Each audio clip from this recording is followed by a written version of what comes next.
Good morning, good afternoon, and good evening, wherever this podcast may find you. It is I, as always, Gavin. And I, Justin. And we have kind of a mouthful on this one. Quite a few mouthful. You had a mouthful of watches.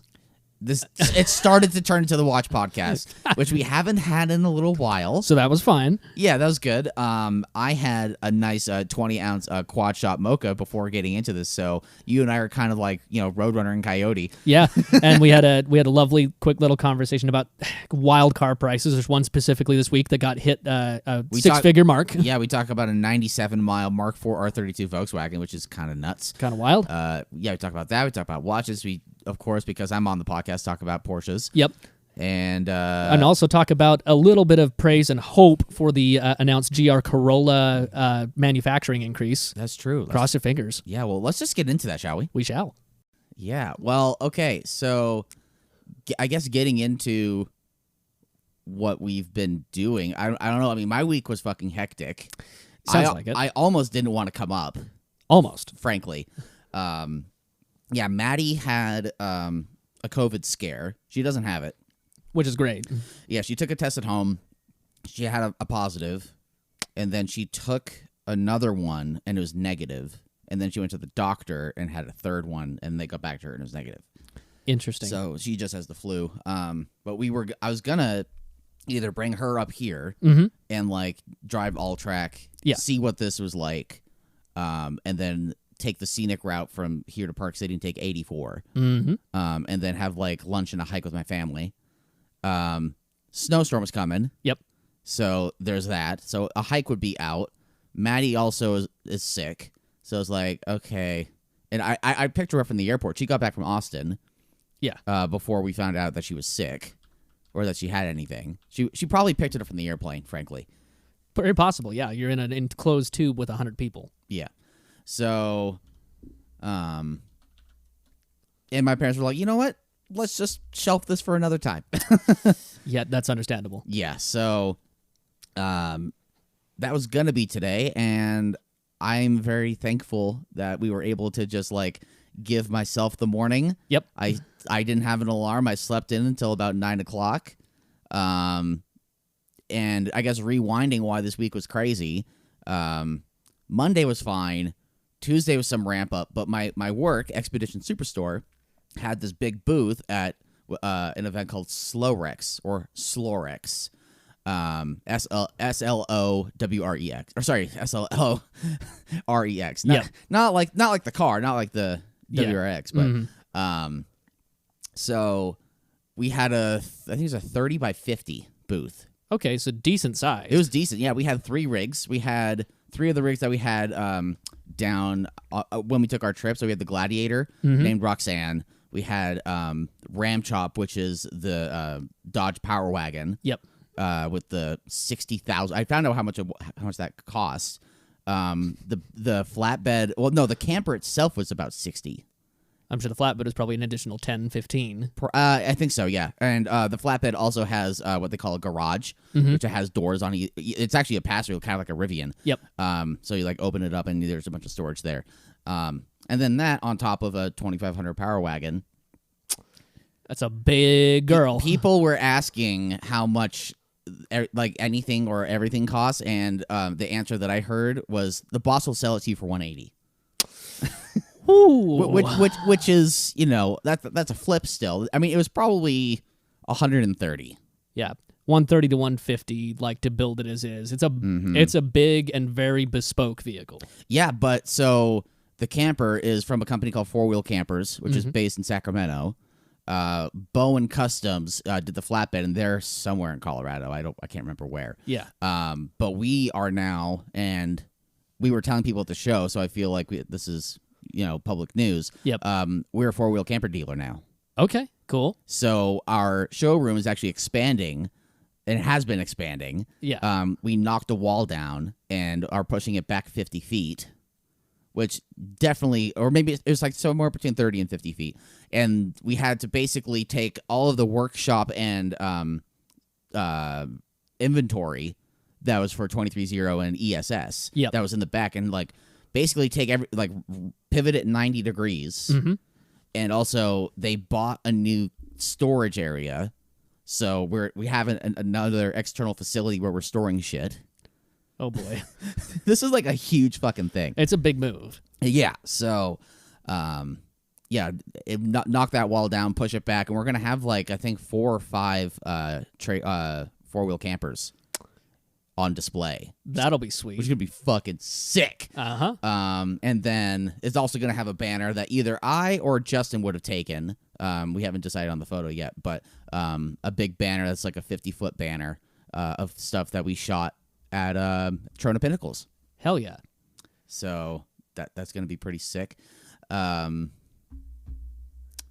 else is going on? Okay, so SLOREX was a Friday-Saturday event, which means Wednesday things got busy. Thursday we were kind of shitting our pants a little bit. Yeah. And had to do a couple of different hauls from ESS to Sandy, it was at the Sandy Expo Center, whatever, the Mountain America Yeah. thing. And so get there. I helped part of setup for a little bit. My job was also to create content, so I drummed up some hype for the day before during setup, and then the day of. I got to go home a little early on both days and edit stuff. So my days were actually not ending at 5; they were more ending at like 6:30, 7 o'clock. Yeah. While just getting content over to my boss Claire. But yeah, it was busy and kind of intense. And then, so Saturday was the last day of SLOREX. It was a big day. I got out a little early, though, at like 3:30. I drove home. I took a fucking 45-minute nap in my car. That's how tired I was. I've been there, done that. Yeah. I have done that before. That was a conscious choice, by the way. I reclined the seat back. Just like, fuck it, here we're going. I'm like, I'm not moving a fucking inch, and just Made it home. That's all that matters. I am home in my garage. Yeah, and I just slept for like 45 minutes, and then like got upstairs, got kind of ready for the watch event because the Utah Horological Society was having an event at 6:30 at Bourbon House, which is a bar I haven't been to since the pandemic. Okay. Like, yeah. that's a place where Andrew Jackson and I, not the president, would... Yeah. Like, like in 2019 or so, we would either have our editing sessions at coffee shops, or we'd go drinking on like a Thursday night and go get like old fashions at Bourbon House. Nice. So so during 2020, the owners, and I'm probably going to fuck this up a little bit, but the owner's wife, I think she got onto Facebook and had some problematic shit to say about Black Lives Matter.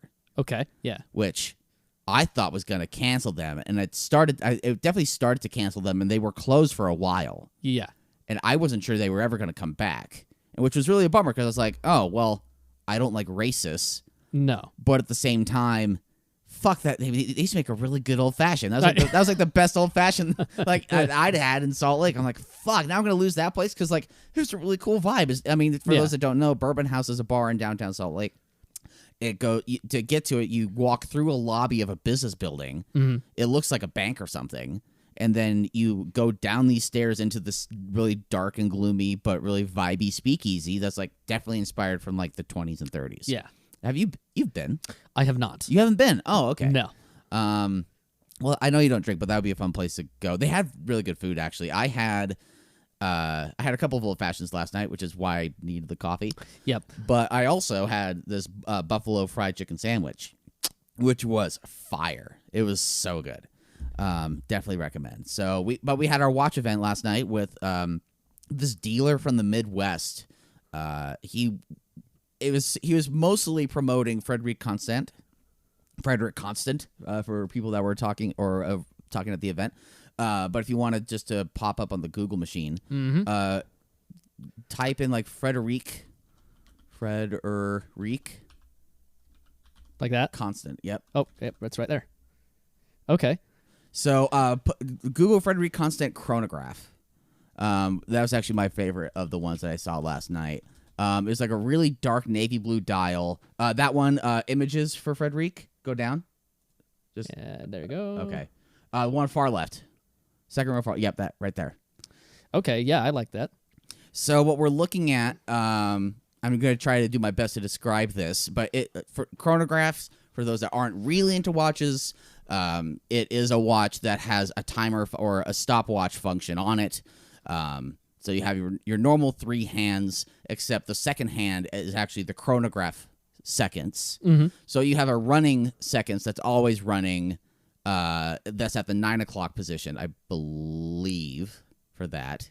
And then the chronograph second is the one is the big normal, what you would normally think of as second hands. Yeah. And then at the 6 o'clock dial, that's actually the date.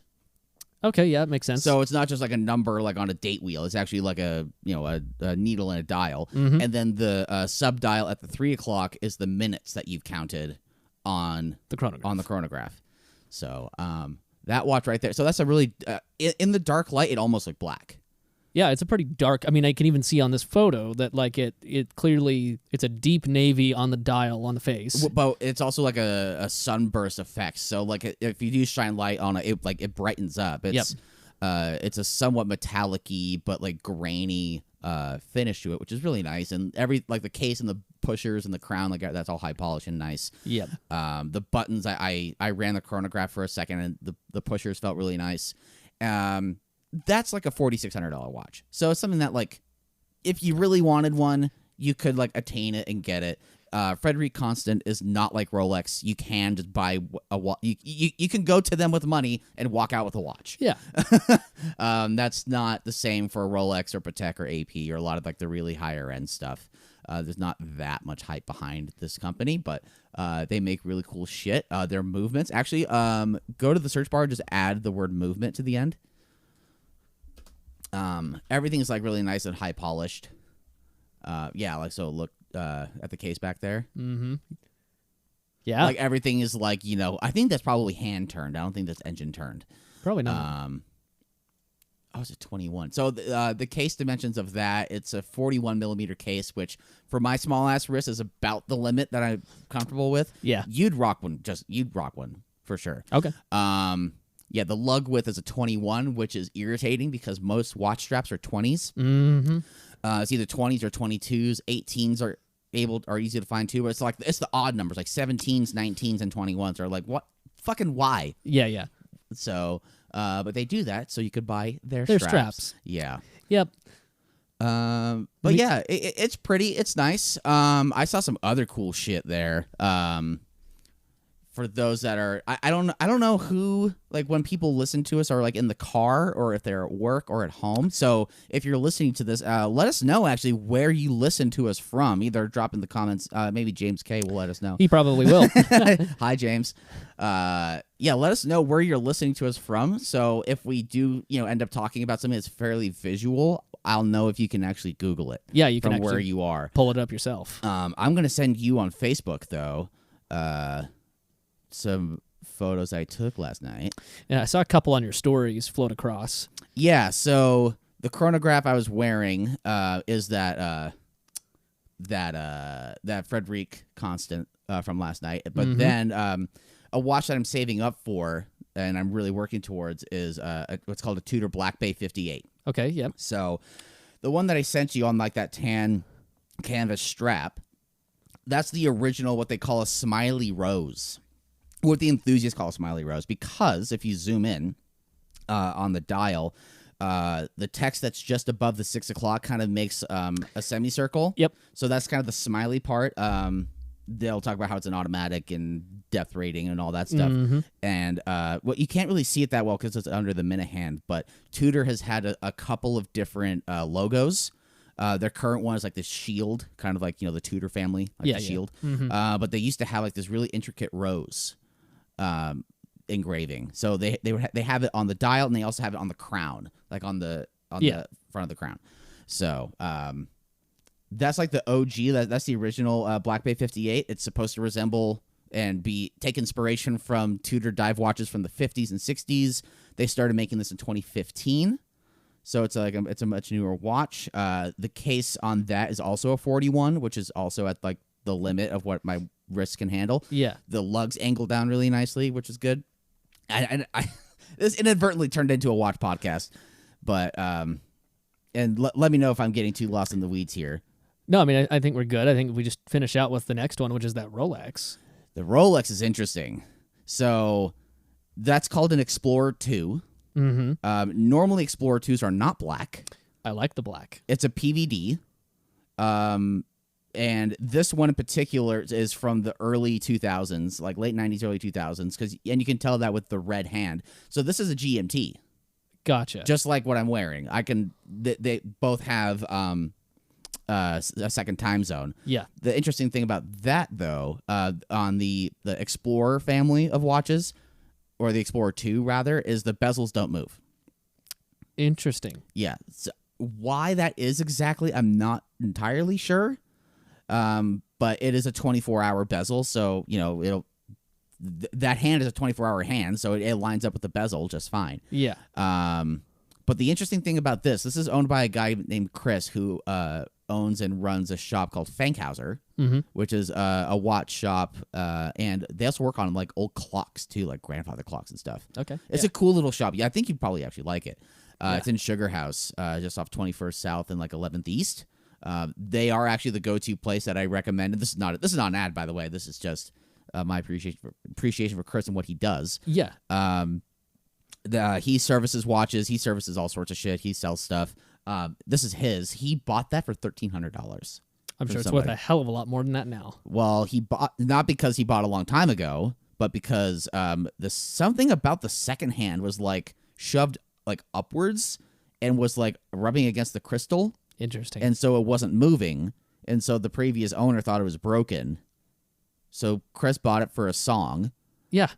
He just pushed it down a little bit, and now it works. And it works. So and he replaced the crystal. Interesting. That's a wild story. Yeah. My dad actually bought this from him.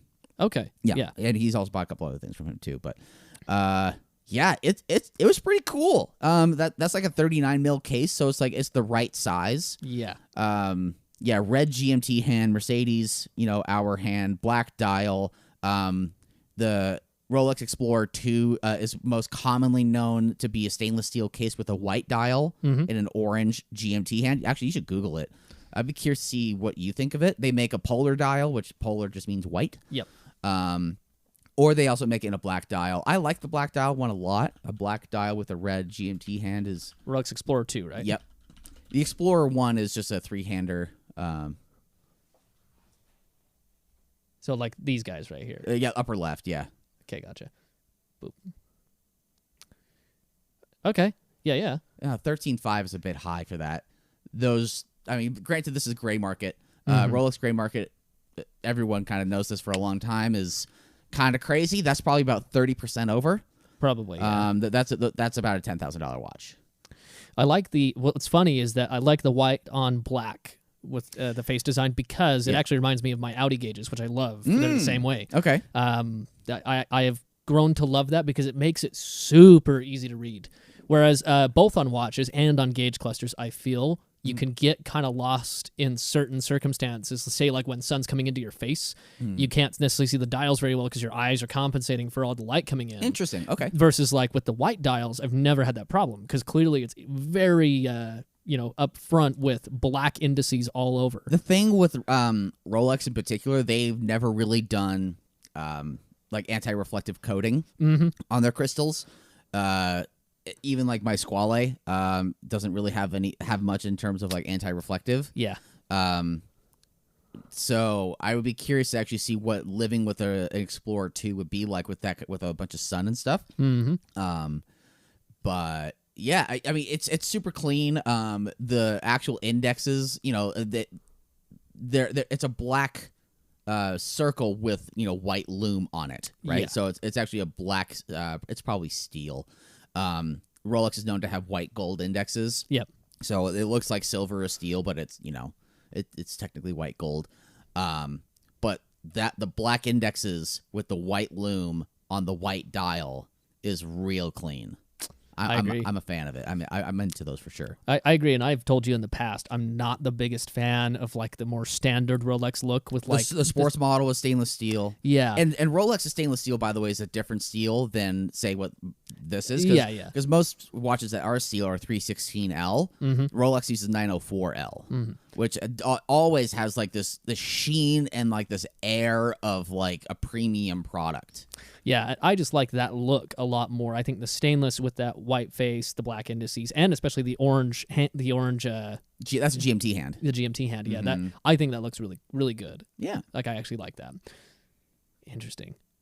No, that's sweet, and I like the black one too. That's something that I haven't really seen before. I hadn't seen a black one until I saw it last night. Yeah, like a black Rolex is not a common thing. So I think Bamford does this a lot too. They will take a Rolex, a standard Rolex, and then add the PVD coating, which is what that black was. Rolex didn't sell that in black.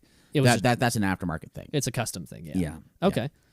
Yeah. I fuck with it. Yeah. I would rock that black Rolex. How would you feel walking around with a Rolex on your wrist? Like, say you're walking around, I don't know, you're on vacation somewhere like Seattle or Portland. I don't know if I would actually feel that good. Yeah, I wouldn't either. Because I feel weird. Not only would I feel weird knowing how much money's floating around on my wrist, but also I think I would feel weird because anybody that notices it is going to be like, oh God, it's one of them. So I have this conversation a lot with my buddy Josh. Shout out Josh. We met in college, and we still talk all the time, especially since he's gotten into watches because he's bought some things and he's saved up for things, and he's a baker. But he's also like, he lives in Portland, and Portland over the last few years has gotten pretty fucking crazy with the homeless situation, violence in the street, like all that stuff. And he's over the past 2 years has gotten like into watches. So I'm not going to start rattling off things that he's bought just because I don't really feel like doing that. Yeah. I don't think that's necessarily fair. Nothing crazy though. But we always have that conversation of like, because he walks to work sometimes. Yeah. He walks his dog, and like they have his dog Snacks. That's the dog's name. Nice. It's great. Give Snacks a snack. Yes. And that's always something that's like on his mind. But like he's also been like definitely getting into more. I don't want to call it heavy hitters because it's not like on the Rolex level, but like he's gotten into some that are almost there. Yeah. So it's like, oh, how do you feel walking around with $3,000 to $6,000 on your wrist? Yeah. You know? And potentially being worried about something happening. Exactly. Because you can't control that. Right. And it's also hard from my perspective because Salt Lake is still a pretty friendly city. Overall, yeah. Like, I do know people that walk around with Daytonas, and I've seen people walk around with like Pateks and like that kind of stuff on the street. And, it's not really a problem. No, the likelihood of something happening here in Salt Lake is probably way less than half of most other larger cities. Like San Francisco, Portland, Seattle, New York, LA. LA has had a problem. Oh, yeah. London has had a huge problem with people like getting watches like pulled like pried from the people's wrists. Oh, yeah. Oh, yeah. So, especially because I think people view Rolex especially non-watch people as like they just know that's famous. It's the most famous watch brand, right? It is. Like, so it's very easy for somebody to see a Rolex symbol and just be like, cool, going for it. I mean, Rolex has superseded the watch industry, and they've just and over the past 10 years especially have entered just luxury category. Like when people think of luxury brands, they think of like Louis Vuitton, Apple, Rolex, Porsche, and Ferrari. Yep. Like they're all kind of in that camp. But yeah, enough of watches. Thank you all for listening to my watch rant. This has been the Exhibition of Time podcast. Great. Now we're coming up with another brand. Oh shit. Oh boy. Anyways. New website, new YouTube channel. Jesus. New podcast. You can do that one on your own. I'll be an occasional twice-a-year guest star. Yes. However, I do have a little shock value to show you because I don't know if you would have seen that this happened this week. And I only got notified through our... Is this about GR Corolla? No. Oh. That is one thing I was going to bring up. Oh. But not yet. I'll come back to that in just a second. This thing right here, and I wish there was a way I could easily show you this without revealing it, but I'm just going to throw it for shock value up on the screen. Okay. I did see that. I didn't see the end price, but that's nuts. Okay. 97-mile 2004 Volkswagen R32. Blue, but otherwise they are identical to the one that we drove on screen. They're pretty much all the same. Yeah. There was practically no different options to be had with them. Color and mileage are really the only differences between what we had on camera and what this was. Yes. $104,000. Here's the thing about that level. Find a better one. Yeah. And Go ahead. Mm-hmm. That's where this hit. In fact, our friend Carson, that's the one that lent us the R32s when we did our film, he found this and he mentioned to me, he's like, that's actually, as far as the bring a trailer sales are concerned, closer to double the last price than it is to the last highest price, which is wild. Yeah. And yeah, you're correct. This is effectively seems to be just museum quality. It's basically delivery miles. Yeah. It's under 100 miles. Hasn't even hit triple digits. Yeah. Pretty wild.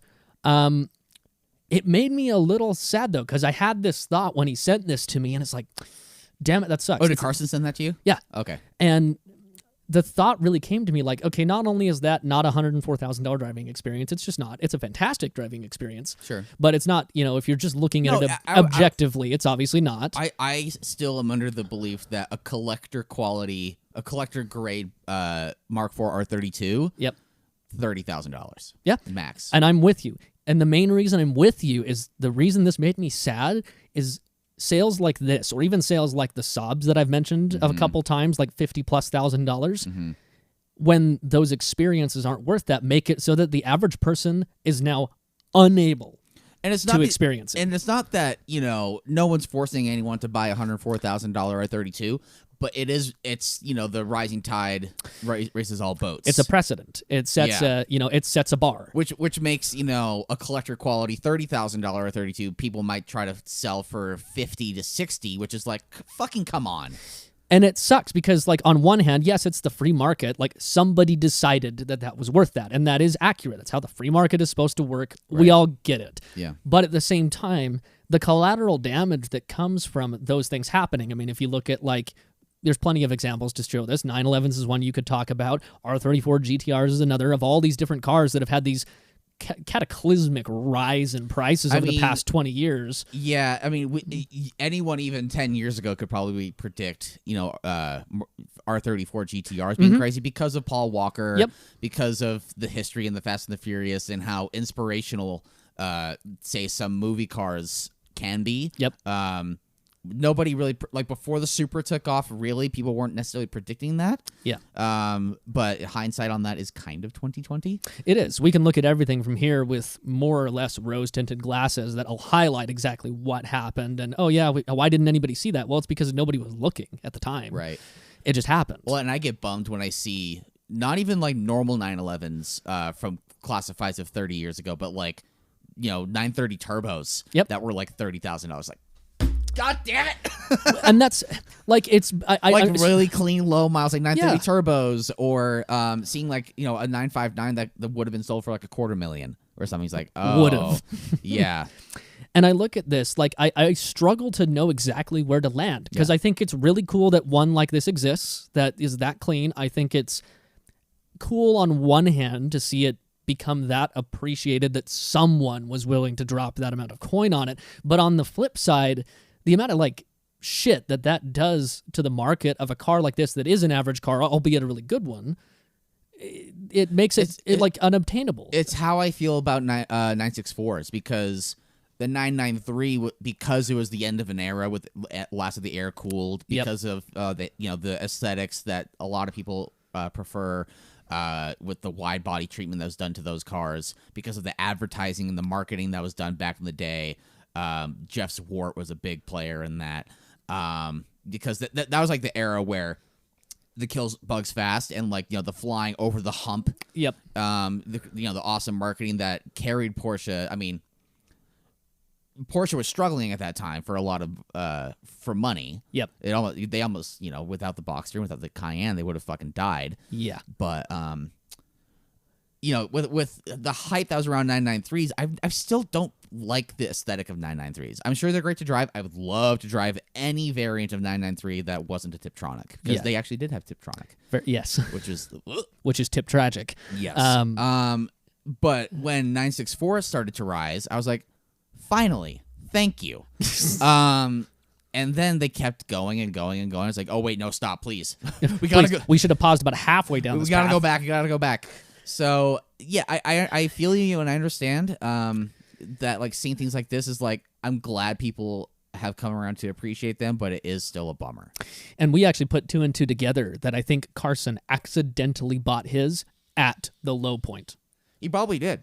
Like, because they had just been slowly trickling downwards in price. They still maintained generally $12,000 and above for the most part. He got his for a killer deal primarily because of the bad paint and higher mileage. Yeah. Like, But mechanically fucking awesome. Mechanically sound as hell. Yeah. And so he bought his for below 10, which is fantastic. Like, absolutely killer deal. But the thing is at that time was before they started going right back up. Yeah. Because that was just at the very beginning of the past 2 years where everything's just And I'm sure he won't skyrocketed. do this, but if he waited another 18 months, he could easily sell his for probably 20. as crazy as it sounds. In a year and a half from now, probably. Probably, especially with, again, this precedent. If just we get being more set. and more like this, or imagine something surpassing the $104,000. If we get one of these sell for $150, or I mean, the way this happens is a couple of rich dudes that are both drinking at night. Yep. They get their egos up, and they're like, "No, I'm going to buy this fucking car," and Yeah. so it keeps going and going and going and going. See, and what's wild right here, let me see if I can find it. Right here. So this wasn't it. One of the comments made by the seller of this particular car said that he was notified by Bring a Trailer that this had the most comments of any listing ever. Really? At 530 comments. Jesus. It's almost like the car isn't worth $104,000 or Yeah. something. Yeah. Well, were they positive or negative comments? most of the ones I read through, I case guess of I merit bet reserve. Shout out to you, Nice Rumble. That's a fantastic comment. Yeah. A lot of them were more details like this, detailing some of the stuff about the car. So I would say neither positive or negative, but more just like, here's a fact. Just objective, yeah. Mhm. Okay. So surprisingly neutral when it comes to that. 38 bids. So it did, have a good amount of activity. It probably was mostly between 2 people. Usually these are when they Generally. skyrocket this much. That is like that the British green on tan 240Z that sold for like over $300,000. Yep. Mm-hmm. A couple of years ago, like similar thing. Well, same thing happened to that one Saab 900 convertible that was like the 100-mile variant that sold Yeah. for like 75. Jesus Christ. Because he just dropped. The dude that ended up winning just ended up just going, fuck it, 20 grand more than the last guy. Yeah. And just to Fight me. end it. Yeah. Or be done. Yeah. And yeah, I don't know. I as an owner of something like that, if I were to own one of those, I would feel immediately like, holy shit, this is really cool. I have something special, followed by, oh shit, it's now worth money. Yeah. It depends on what kind of person you are. There are, granted, these guys are very, very well to do, one of which was a writer on the show Seinfeld. Mm-hmm. But there are a couple of guys, it's Spike Feresten and Paul Zuckerman. They're car collectors in LA. Yep. And they're specifically more Porsche related, but like Zuckerman will go off and buy. He actually just bought the super clean E34 M5. You should actually Google it. It's the Yahoo, I think. There's some special look up like red E34 I think it's JHRE. Yeah, Yahoo edition. That. Ooh, interesting. Okay. Those are going up in value. They only made, a handful of these. I like the reddish orange. I think that's the photo. It might be the photo. I think it's the photo. Yeah, because looking at these other ones, these ones look more pure red. Yeah, they are. Yeah, okay. But like super special edition wheels. Actually look up this is actually on Matt Thera's Instagram. I don't know if you want to go through the trouble of pulling that up.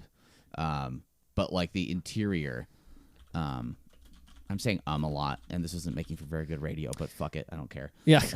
No, it's all good. So the smoking tire one? Yeah. Okay. There we That's go. his only Instagram. Gotcha.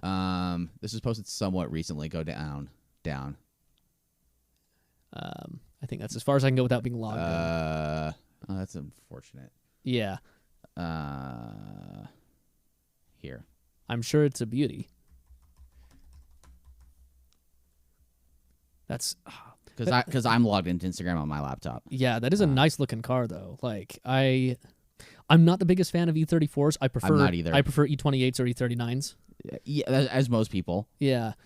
I don't think the E34, similar to your feelings on 993s, was a particularly... If that just whole... Well, 993s were appreciated by kind of everybody, and I feel like I was the odd one out, whereas now E34s are starting to be recognized by other people and going, oh, wait, this is actually really good. Opposite bell curve, but at least in my opinion, which seems to echo with yours, that mid-90s European era was questionable depending on the car. Yes. Because there was a lot of them that were like, I could tell we're trying to go somewhere new, but we hadn't quite made it yet. And it was really like D2S8, E39, and the stuff right after that found its voice properly, I feel.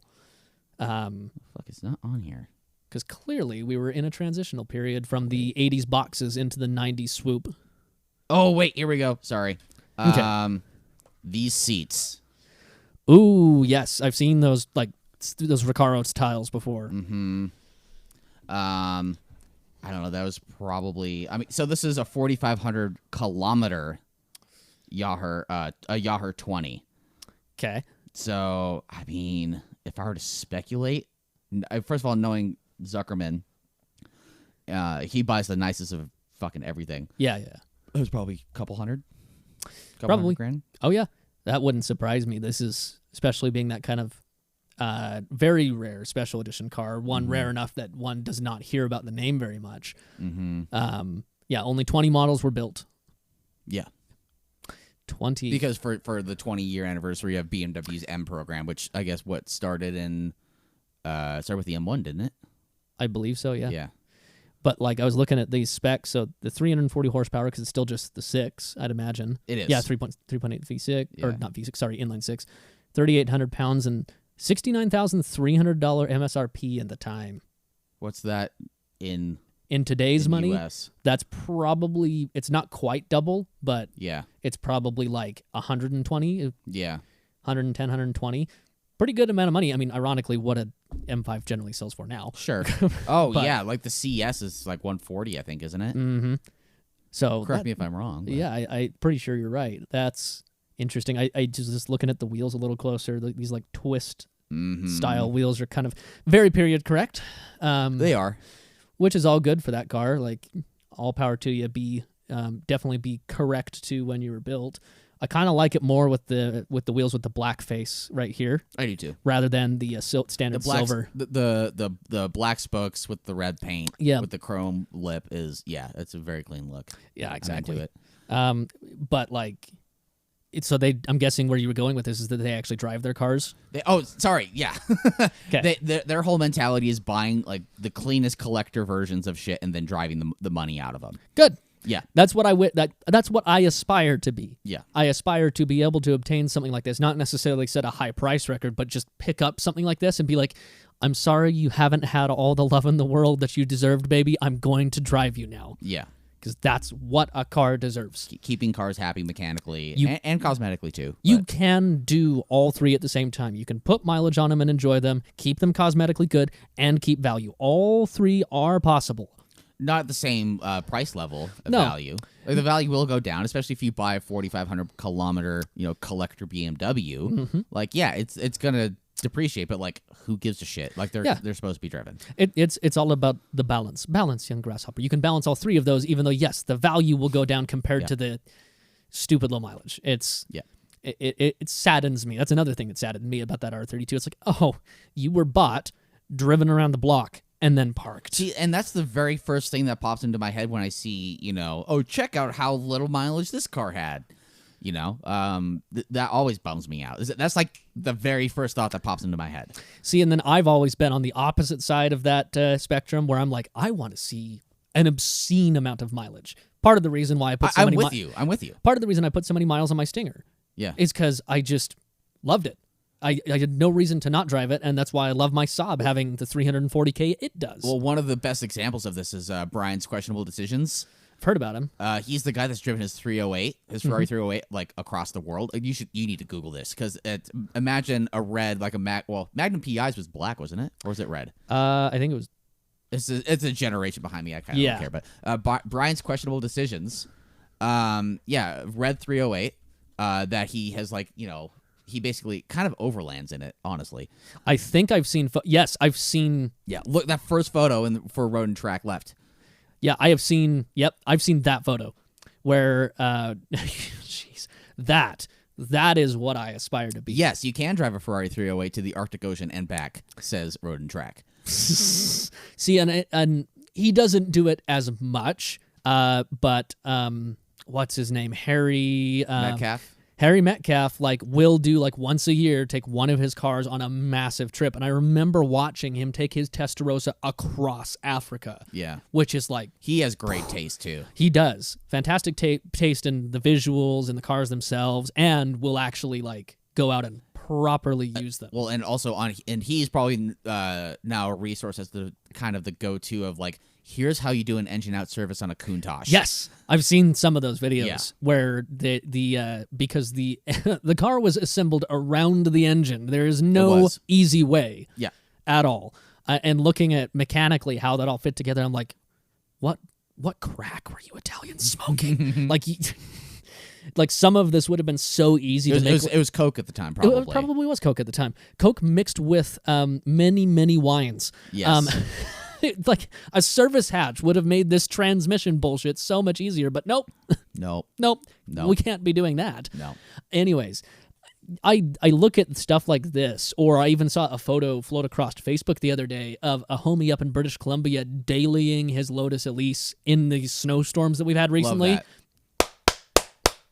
Major applause. Love that. I love this for you. I love everything about that car being completely functionally used. Also, that the image next to the overcrest with the Ferrari, that. Oh my God. That. Yeah, it's just, this car is just nestled on this flat ground, and in the background of the picture, there's these two mountains that make a valley right behind it.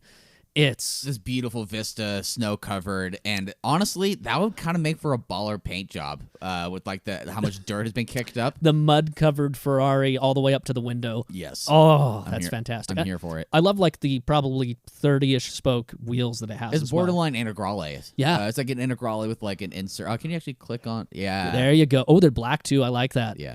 I love the sloped roof rack on the rear deck too. Yes. That's just everything about that. I'm like, okay, dude took it, made it functional. And the 308 is definitely not the most appreciated Ferrari, so it's one of the easier ones to do this and not have as much hate mail. Well, I mean, they used to be 30 and now they're 80 to 90 at least. Again, rising tide raise all boats. Yeah. Ferrari's had a similar cataclysmic rise over the past 20 years. Yeah, I mean, so back in 2013, 14, they were still 30. So it's a more recent thing. It kind of followed the Porsche trend at the same time, because that was they were around when they were both doing 308, 328, not as much. That's a more recent thing, but as air cooled started to go up, then yeah. I love everything about that. Makes me very happy. I'm going to be geeking over that for a while, but I'm also geeking over something that you mentioned a while back, which was Toyota finally announcing the increase of the amount. So they've heard about the hype. They decided to make more, which is no shit. They, as far as I know, they haven't announced how many more. Nope. If it's going to be just an unlimited production of we'll make as many as you want to buy. I would like to have that be a reality. I know, and see, I think that this is a travesty because the reality is, Road and Track production increased. That's specifically for the circuit edition. So here's the problem. They went into this, I think, and honestly, the circuit is the one that you should actually buy. Yeah. The Maurizio is collector grade. It's the one that kind of checks the boxes. Yeah. But oddly enough, also removing seats and shit. The core is not quite what everyone who thinks about the GR Corolla, that actually doesn't get to the level that you already have in your head kind of thing. So, yeah, the circuit is really the go-to there. The circuit is the Goldilocks. It is, yeah. And I do think that part of the reason this decision happened was because somebody in PR is like, guys, I don't think you realize, while trying to protect the brand, quote unquote, and make it this desirable thing, because that was their whole reasoning behind the low numbers, was to keep the GR brand pure, that you have angered a lot of people that would actively buy this car. Yeah. Because is it an expensive Corolla? Duh, it's an expensive Corolla. However, given what it can do, it is worth the money. like at MSRP, of course. Yeah. And I mean, same thing with Type R, though. Same thing with Civic Type R. Probably same thing with the new Z. Mm-hmm. You know, a lot of these enthusiast cars that have been coming out, either whether they be rebirths or filling in gaps that were kind of an empty void before. Yep. They are things that, yes, they might sound expensive if you're just thinking of, like, if you're just told that. Yeah. But, like, if you actually think about it, they are definitely worth the money. And so I think that this is a massive reaction to many people having aha moments about, oh, we did the wrong thing in making this so limited. Yeah, this is definitely them at least attempting to pull up on the joystick. Can you scroll down and see if they say anything about production? Okay, so it'll be it was only supposed to stick around for the 2023 model year. Plans to produce roughly 1,500 circuit editions for 2023. Let's see. Still under consideration. When was this article released? It was like 3 days ago or something, right? Let's see. 2 days ago. Yeah, 2 days ago. Gotcha. So like it looks like what they're basically doing is they're saying we're probably not going to make any more for 23 model year, but we will extend it into plans 25, 24, 25, and beyond. Or beyond 25 is still under consideration. So it looks like they've basically guaranteed we'll make them in 24 and 2025. Yeah. No numbers though. Yeah. They say we expect similar numbers. So like even then it'll still be limited. And like again, I can see they're trying to balance their belief that they have to keep the GR brand pure with making more. Yeah, I kind of don't care about the GR brand. I know, same. I think they should definitely build as many as people will buy. I hope this actually combats dealer markup on these cars. I hope. I really, really hope so. I really hope so because, again, talking about collateral damage, the dealer markup collateral damage isn't the main brand. It's not anything like that. There's a little bit there. The collateral damage is the people that do not get to experience that car for an unrealistic, unnecessary, uncounted markup that just lines dealers' pockets. Mm-hmm. Because it's fueled by pure greed. It kills enthusiasm completely. Yeah. It's and sadly it's completely legal. I don't think it should be illegal. I think it should be illegal. I think it should be borderline illegal. And what I mean by that is I think it should be made completely financially disadvantageous. Somebody wants to list it for double over sticker, great. But then make the dealer have to pay, oh, by the way, 3/4 of that is paid in tax or something like that. What sucks is that even if, say a dealer charges 20 over for a GR Corolla, which if it's a Maurizio, okay, it's like a $75,000 Corolla. Yeah. But if that happens and if Toyota hears about that dealership and then if they cut other allocations of that car, that also stinks because there are people in that area that wanted the car, that want to pay Toyota what Toyota is asking for it. Yep. And then they get fucked. And then they have to try to go through a rat race of finding another dealer that will sell to them. Like across the country or something. Well, and in helping a couple friends look for various cars, I found out while calling to a couple of dealers out of state, a lot of dealers are not selling out of state like they used to. Oh, wow. Because of these supply issues that are sometimes artificially created by a company, like in a scenario you just described, where the company's like, yeah, we don't want to send you any more because we know that you're just going to overcharge. Right. And then it ends up, again, more collateral damage to the customer. The customer always loses in these scenarios. Yeah. And that's where it sucks. It's the same reason why, albeit very different circumstances, right to repair legislation is such a huge thing because they just realize it's not the companies that lose. It's not even the store that sold the shit. It's the customer is always the one that loses in any of these big corporate scenarios. Yeah. And that's the reason why about 4 months ago I had a big old rant about like dealerships here in Utah and how we are one of the states that it has to be a third party selling a car to a person. Yeah. And how there's, I think, it's down to 9 at this point, other states that have similar legislation, which is entirely designed to quote unquote create jobs and make a middleman that then takes more profit, that then makes it more difficult, et cetera, et cetera. It all steamrolls downhill. It's the reverse trickle down economic theory. Well, we all know that trickle down doesn't actually work. Exactly. So hopefully, please, dear God, Toyota, make more than $1,500 a year. Please, like I think setting artificial limits on a regular ass performance hatchback is fairly ludicrous. Yeah. I mean, I subscribe to the belief that dealer markup shouldn't exist anywhere. Agreed. I do know that Porsche and probably, I don't know this specifically, but I know Porsche with GT3s, not just over with about 992, but going back to 997, those always kind of had about a 20K over. Yep. Which stinks, but like, okay, it's been happening for long enough. And 20K, when you're talking about a car that's $150,000, is not completely unreasonable. It's not proportionally, it's not a ridiculous difference. Right, but when dealers are, some of which are charging double MSRP. I mean, if you look at the new Porsche Sport Classic, which is basically a 992 turbo manual rear wheel, so it's like marrying the idea of a 930 turbo with 992 technology. Yeah. Because that's like a heritage throwback, and because it has different accoutrements that would be very special edition for any other Porsche, but it comes factory. Yeah. I think those were starting at 270, I think, which is steep, but there are people that are selling them for 500. Yeah, so double. Can you, I just want some corroboration about this. Could you look that up? Yes. Yeah, it's fucking insane. I do believe there was someone that sold one for 500.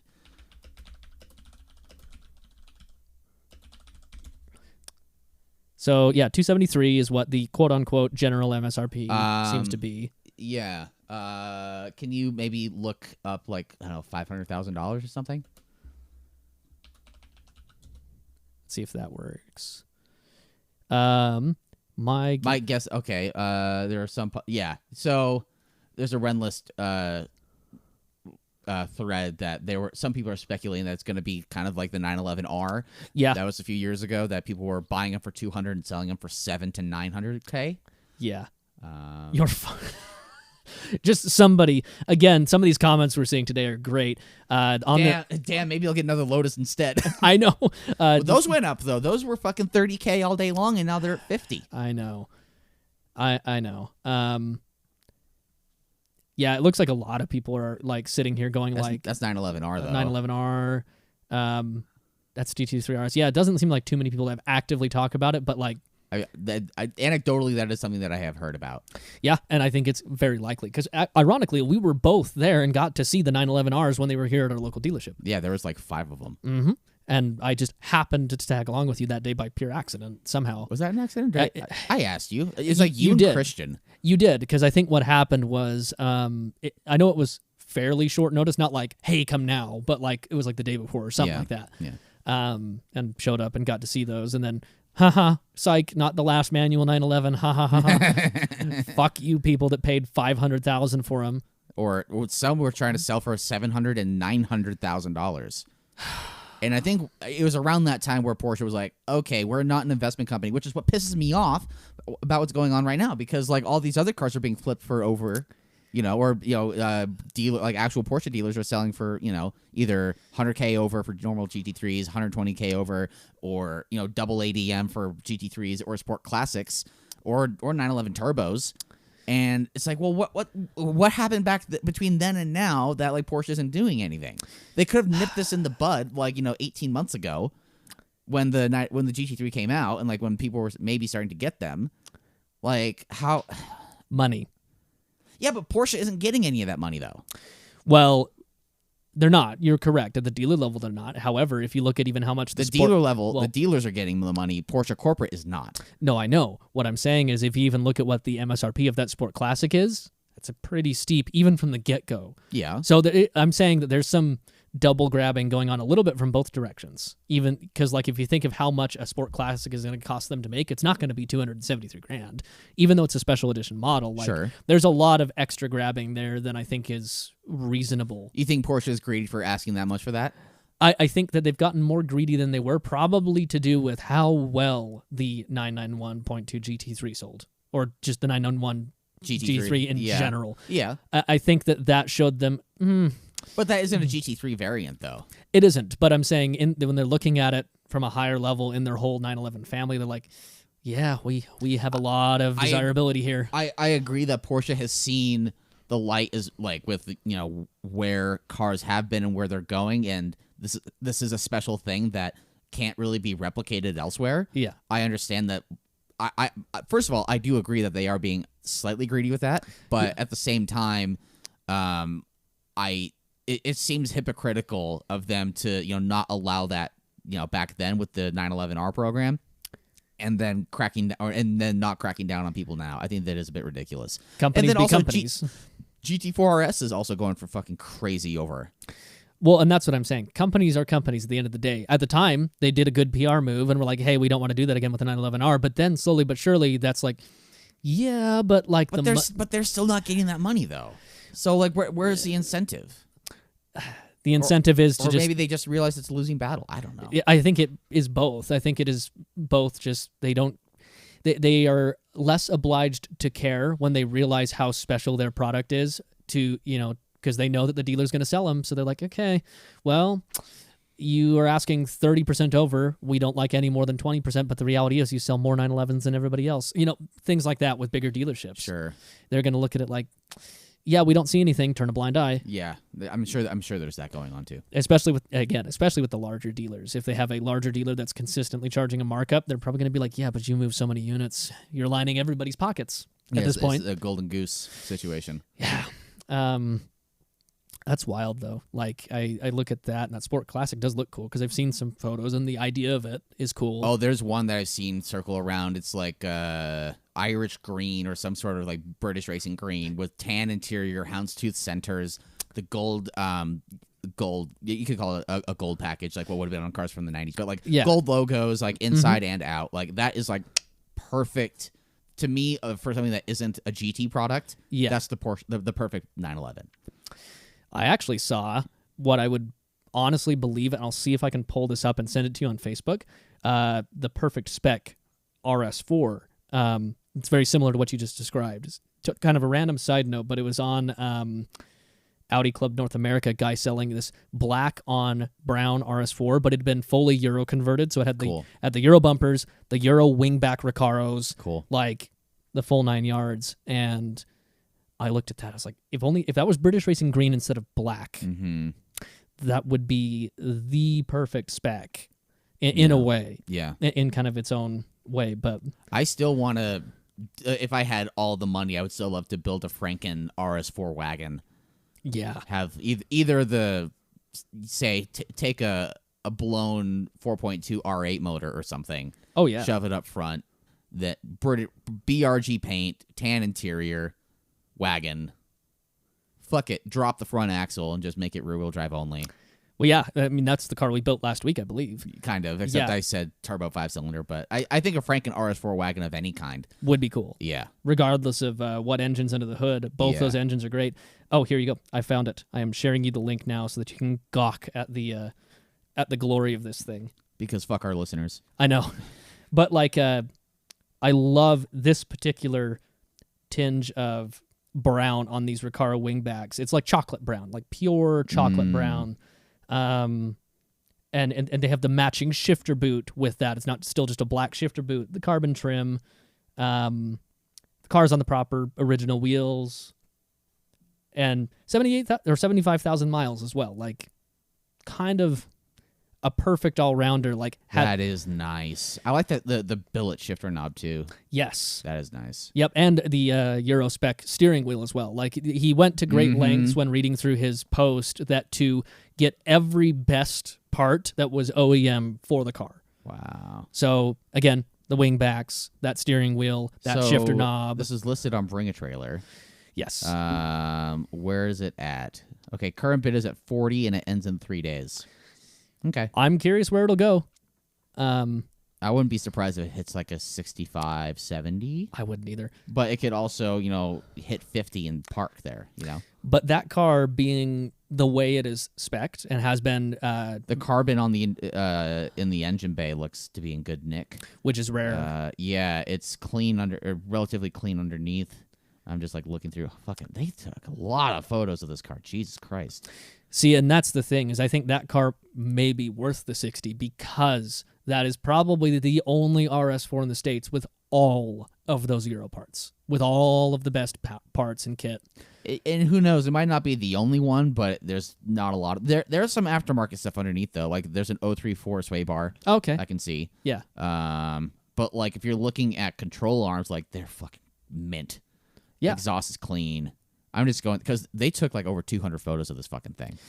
Bring a trailer listings can be like that. They can be. I mean, I've done bring a trailer listings before, and maybe I need to up my photography game.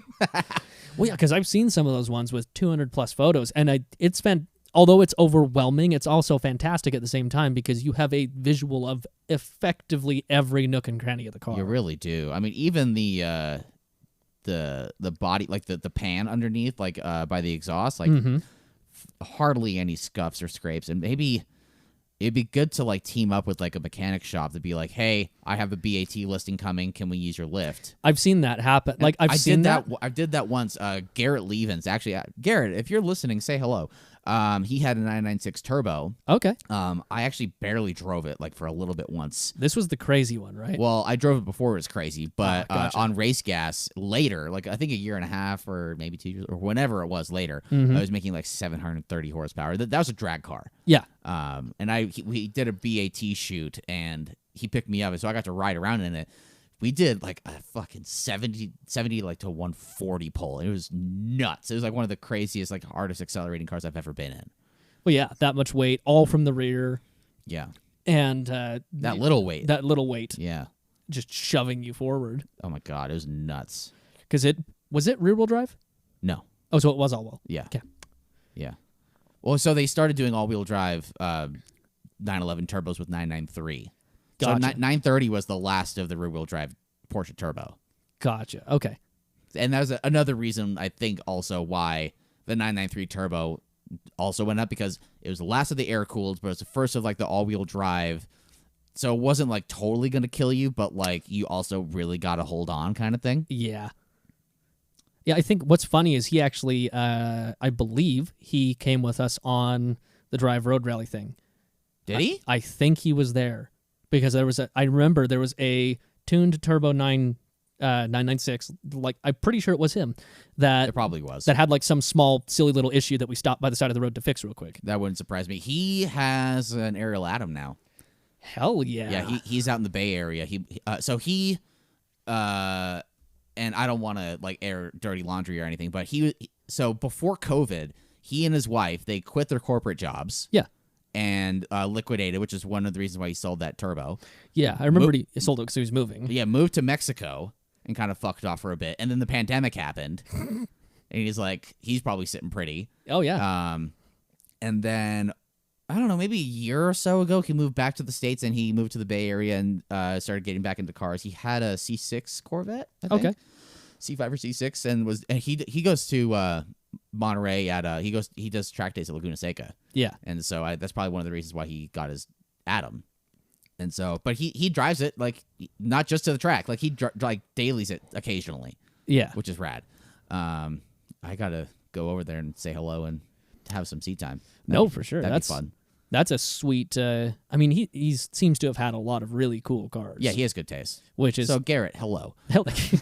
Yeah, I wish we had more people like local. We do have a lot of really good people local with really good taste, but like a good collection like him that would be more than willing for their cars to be featured or driven or tons of stuff done to them. Yeah, and there are a couple of people that I have in mind that will be procuring for later for when we do weekly content. So keep that in mind. Starting in April, weekly content coming at you. I know. Is there anything else you wanted to talk about? I did want to throw in one. This is kind of a really interesting sidebar, considering we've been talking about driving cars and all of that kind of stuff. Sure. I did want to throw in a kind of a weird sidebar where I do have to put in a 2% appreciation to Daddy Doug for at least driving his Carrera GT. Okay. Because he's already put like 600 miles on it. Yeah, he's doing a road trip right now or got done with the road trip. Yeah. And like there's a lot of he needs to drive that to Nantucket. Yeah. Like I do have to like throw in some appreciation. I think he had a really good take too. I read an article because he got rid of the RS4 to get that. That was RS2, sorry. Well, he had to get rid of the RS2 to get that because obviously even at his How much did he sell that for? I don't know. The article that I read didn't mention. I mean, I saw that it was on Cars and Bids. Yeah. So I'm sure you could pull it up and find it. But he was responding to like a lot of the comments he got, like, why would you sell the RS2? That's such a cool car. And he's like, well, I'm going to have a hot take and say that I don't think you should just go ahead. How much do you think it sold? 80. Yeah, this is his car. Sorry, I just need to confirm that it's his. How much do you think it sold? 110. Lower, 92. 90. Okay, that's yeah. His was also the most desirable of specs with that blue and stuff. Blue with the blue centers in the interior. And, yeah, I mean it's an RS2. It's an Audi that was also built by Porsche. Yep. Turbo 5-cylinder all-wheel drive wagon. Like it checks a lot of boxes. It looks great. Yeah. We thought there was a lot of photos in that RS4. Yeah. This has over 400 photos. Wow. I mean, wow. I mean, they really did cover every fucking inch of this thing. Jesus Christ. Nice. I got to up my game. Yeah. Oh, he has photos of someone, probably him, paint metering it. I mean, at that level of car, that's understandable. I guess so. Especially if it's quality. original paint. Yeah, true. Which I believe his was. I'm sure it was. Anyways, his take was that, he's like, number one, there is no way financially I could keep the RS2 with the money that was parked in it and get the Carrera. It just wasn't possible. Right. Number two, his hot take, which I actually kind of agree with, even though I've kept two cars in particular for a fairly long time, is like, I don't think you should sit that long in one. I think you should rotate around. Okay. And I think his reasonings were good, which is that you should get more different experience. Yes. And doing that, rotating around fairly common, actually keeps prices lower because it keeps supply more equal to with demand. That's also true. When people aren't selling stuff and they're just holding on to things, then they become more valuable because they've become artificially rare. Right. So I was like, okay, I'll shake hands on that. I agree with that. Yeah. I think those are two very fair points where he's like, and to his credit, he has had a fairly odd, eclectic collection. Like he has varied, what he personally buys. G-Wagon cab and, the RS2 or now Carrera GT. Ford GT. Ford GT. Like he won't ever get rid of that. That one's a little more understandable. Yeah. But like, he has gotten. I think he has overall practiced what he just preached, and that he has varied like his personal purchases pretty widely. Yeah. And I do think that's something to keep in mind, is that it's probably not the best thing to just buy one thing and hold on to it forever. It is probably good to like have maybe one that you do that with, and then like a rotating slot. Mm-hmm. Because it helps out the community. You don't sit there and that car doesn't just sit. It gets driven, keeps the value down. You get something new. You get to like refresh your palate every once in a while. Which is the part that I actually more, I don't want to say identify with, because I was in the Outback for 5 years, which was a car I just needed to get around, even though now I see it as more of an enthusiast type of vehicle because it's an Outback with a WRX engine in it. Yeah.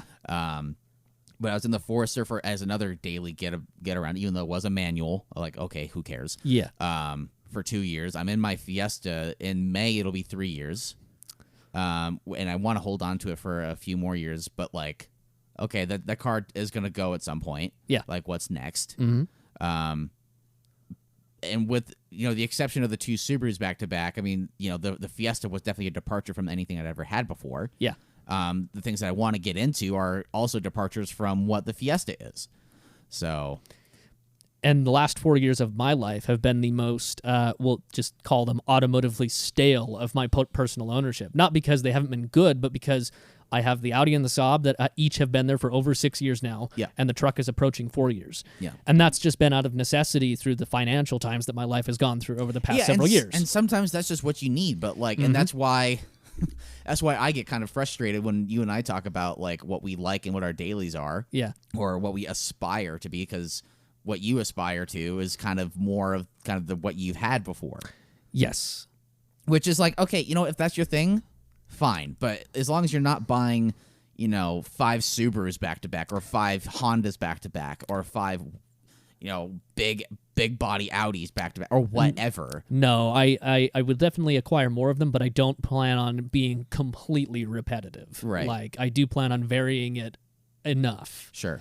So, like, even right now, if I was to go buy another daily, it probably, like, for instance, my Stinger that I found, if it came back up for sale, that would be a possibility. That's a specific thing, but that I would also say that's pretty close to what your Audi is as far as like a use case. Like, yes, it's bigger. It doesn't have a manual gearbox. It's not an older vehicle. Yep. but it's something that you already had for almost a year and a half, well, over a year. Yeah. And it's actually the exact same specific car, like, but there's also like a nostalgia that's attached to that. Yeah. I don't know. Basically what I'm getting at is that would be the only one that would probably be a complete repeat. For instance, I wouldn't go back and buy another 2003 Audi S6 as much as I loved that car. Sure. I wouldn't go back and repeat that. I might go back and repeat the Audi 200 that I had, the Audi 200 wagon, because that one to me I would swap that out with my current Audi. I wouldn't buy another one. I would swap it out because good for a couple of reasons. Because yes. First of all, the money and pain that car has caused you, and Yes. also, it is a different kind of thing. It is an older, bigger body Audi. And that car to me was more what that chassis was good at than my current S6. My current S6 tried to brand itself as a little more sporty, but that chassis is just not good at that. It's not that sporty. That's not what it's for. Yeah. Whereas you go back to the 200, it was a large, comfortable boat that could fuck off in a straight line. Fantastic. Sure. It was great. Yeah. And unkillable in the winter. Yeah. So I'd swap that out. But as far as like a daily, I hope that I'm in a position in the next year to like really shake that up a little bit and maybe try something completely different. Because the truck, I want to just completely dedicate to work because it already basically is. I'm kind of just functioning without a regular daily at this point because the truck doesn't do anything but work, but like the other two cars aren't in the best dailyable states. Mm-hmm. So I'm kind of just operating in a gray area, but I would love to get a second newer car to be the actual daily to do regular tasks outside of doing work. Mm-hmm. And I'm hoping, like, in the next year I could achieve something along those lines. Like, I wouldn't be opposed to something like a Civic Type R, or weird things like that. Like, I'm very open to, like, the possibility of what that could be. Because I also don't want it, despite I know what I love, to be just another large Audi. I would love to see you in a GR Corolla. I mean, yeah, that would be sweet. That'd be rad. I doubt that would happen, but Sure. for several reasons, but it would be really cool. Yeah. Hell, I wouldn't even be opposed to some form of EV or like plug-in hybrid. Well, you've talked about the Lightning before, how great that would be for your business. Yeah, that's still in the running of a potential for the upgrade from the Tacoma. Right. On the business end. And on the personal end, I still also wouldn't be opposed to some form of an EV because most of my driving would still be work. Therefore, I don't need something with an insane amount of range, and I can stand with a vehicle with 200 miles of range and have here to plug it in easily. Because I actually have, funny enough, right above Gavin's head right now a 240-volt line that could be really easily just turned to the left and go to the garage instead of my stove. Right. Super easy. Yeah, so we'll see. I hope that I can get something like that and continue to vary it a little more. But that was really the last thing I wanted to mention was that. I would also, and just tacking on to that before we round this out, I would love to see a transformation in you.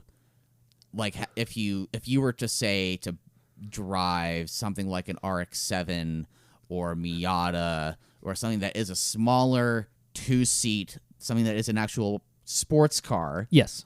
And to see that light switch on and go, oh, fuck, I need this. Something that isn't necessarily the Rawson, even though I would love to see you in Jason's car. Yeah. Hello, Jason. I would love to see you in something that you buy something that is a fun sports car that you buy as your release from, your cathartic release from like just when you're driving a car that isn't for work, right? Yeah. Something that isn't for what we do on the show. Something that you just drive in your off time, but that's also what the Saab is to you too. The Saab is that to me, but I did kind of had a moment similar to that with the old Fiat 124 when we drove those two cars. I would love that old 124. I mean, you could buy those for not that much. They're not expensive. Yeah, you could buy them for less than 20. Mm-hmm. And even for a time, yet again, another car that for a time was under 10 consistently. Sure. But either way, I think even then, $10,000 to $20,000 driving experience as long as it's in good condition, I would say is worth it. You talked about that with NSX too. Well, that one would be. But those are a different level. That's an entirely different bracket. Those would be badass, and I would specifically, if I was going to replicate what I dreamed of in that moment, look for a high mileage one because I know it's something I can maintain. I have the capability to do any of the maintenance it could really need by myself, right? Because it is a fairly simple mechanical car, despite its mid-engine complexity.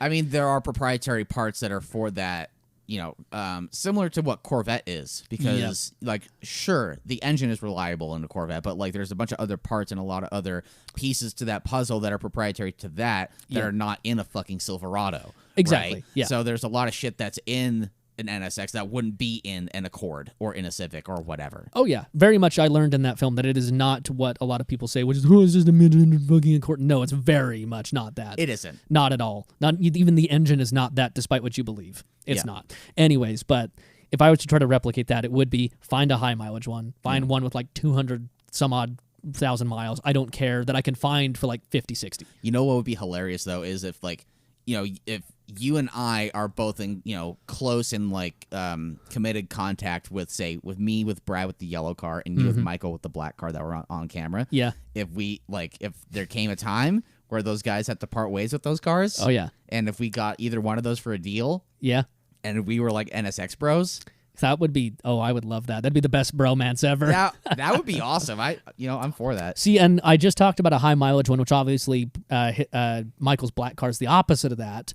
However, it's not quite collector quality, despite what you would think a 38,000 mile NSX would be. It's a 38,000 mile driven NSX. Yeah, it was not stored. Yeah. Even though that mileage would lead you to believe otherwise, it was clearly probably a lot of those miles put through a good amount of paces. Yeah, it wasn't 38 miles. Well, we don't know what the previous owner was like with that car. Yeah, or previous owners. I don't know how many it had, but Michael, the way he sees those cars is like when they get driven, they get actually driven. Really driven. Same thing with his Gulf livery 930 backdate car. Yep. Like that's the car like he will take his wife.